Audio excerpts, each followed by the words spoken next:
Welcome again to my classroom. This is the part 6 of the lecture about the Philippine Nursing Law. Section 20 discusses registration by reciprocity. Now, what is reciprocity? Reciprocity means that there is a treaty or a bilateral agreement between the Philippines and another country, and with this agreement, Filipino nurses will be allowed to use their local license to practice in another state where the Philippines had entered the said bilateral agreement. And in return, the nurses from that country can practice nursing in the Philippines using their foreign licenses. Well, actually, the word reciprocity is derived from the Latin term reciprocus. Re means back and pro means forward, so it literally means back and forth. It means that reciprocity treaties are give-and-take agreements.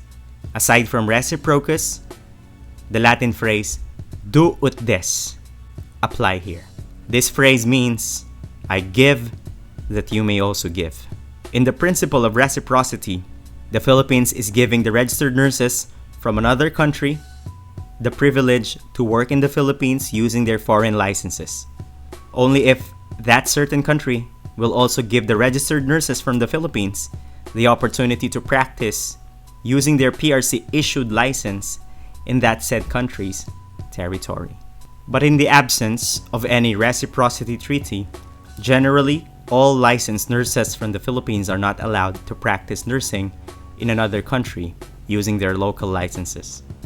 And foreign nurses cannot practice in the Philippines using their own local licenses as well.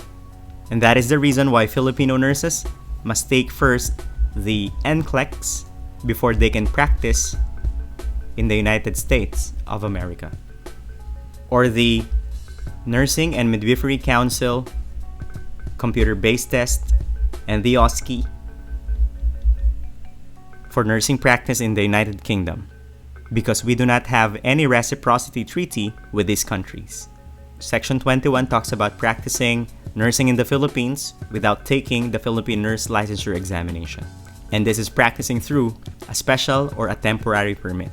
This special or temporary permit can be issued for, number 1, internationally well-known specialists or outstanding experts. If, for example, Florence Nightingale and Virginia Henderson were alive, and they will come to the Philippines and practice nursing in the Philippines, can they be allowed? Yes, of course, because they are internationally recognized. It can also be given for foreign nurses on a free medical mission. For example, in the aftermath of Typhoon Yolanda in Tacloban, many nurses from other countries came for help and was allowed to practice because they are here for free medical mission.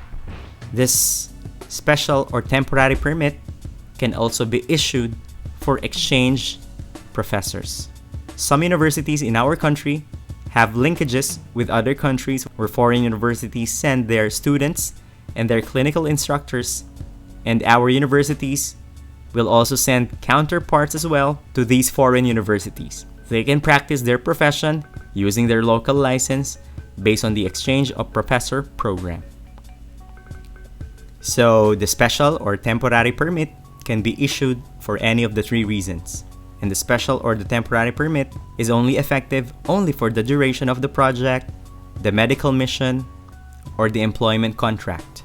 So don't forget, your nursing license is jurisdictional, except if due to reciprocity or special temporary permit. Next is Section 22, which states that the Board of Nursing has the right to not issue a license to practice nursing for persons who are convicted of crimes that involves moral turpitude and those who have an unsound mind, as declared by the court. When this happens, the board shall explain to the person the reason for the non-issuance of their license through a letter. That is the end of part 6. There is no post-test on this video. See you on part 7. Bye!